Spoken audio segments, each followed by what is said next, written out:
పవన్ కళ్యాణ్ కు వదినమ్మ బహుమతి. Megastar Andhra Pradesh deputy CM Pawan Kalyan కు ఆయన వదినమ్మ సురేఖ ఓ ప్రత్యేక బహుమతిని అందజేశారు.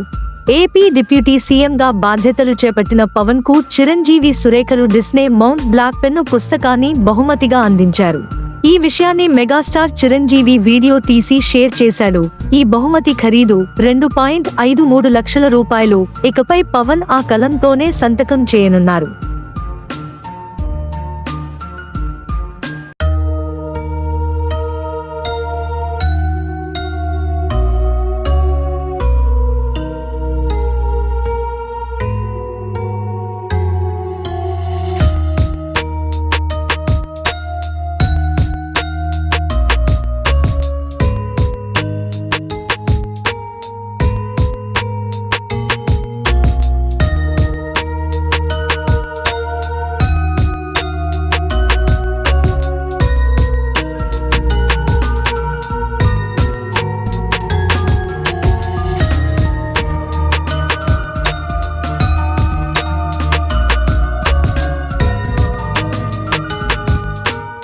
Thank you. Good luck.